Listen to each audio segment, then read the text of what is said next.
So here we're going to use our knowledge of the graphs of sine and cosine, add those in our toolkit functions, and then we're going to graph related sine and cosine functions. So we're going to start with y equals 2 sine theta.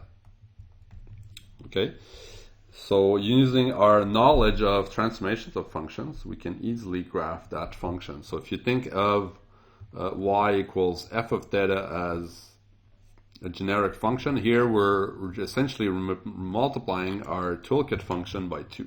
So f of theta here stands for sine, that's our toolkit function. We're multiplying by 2. So what it does here is that this is a vertical stretch of 2.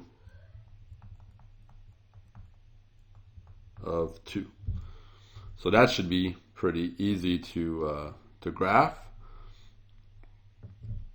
So if we've got, maybe I'll start by graphing sine. Okay, so for sine, I guess for you graph a period of sine, and then you modify that period, and then after that you can extend the changes to the entire real line.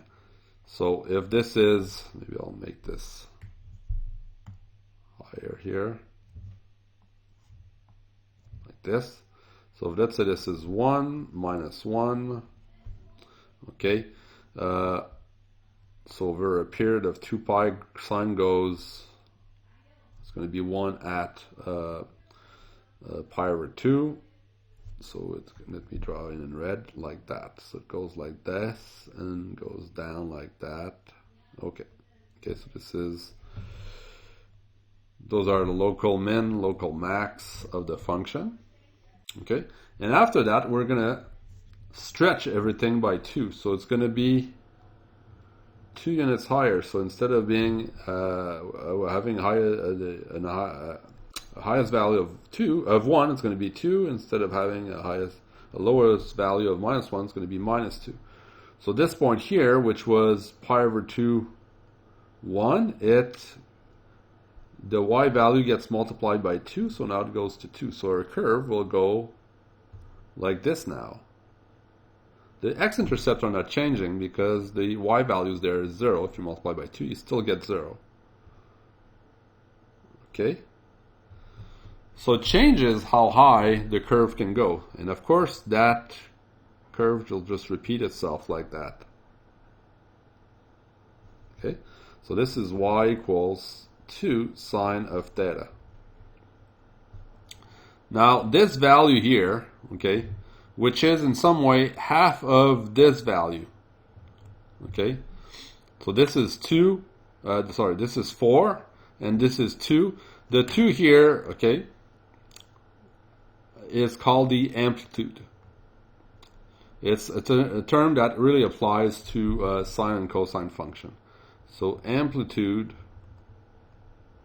is 2. Okay, so I say it's half of the range of the function, because technically you could also have like a sine function that's been shifted vertically, and then the amplitude would just be this part here, half of the entire range of the function. So maybe to summarize, if you've got y equals a sine theta, we called the absolute value of a, I said the absolute value because that number could be negative, in which case it would also perform reflection across the x-axis. The absolute value of a is the amplitude.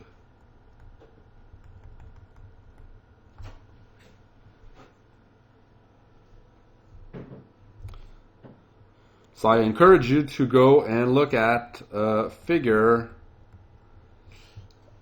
9 on page 646. So you'll see different sine curves with different amplitudes.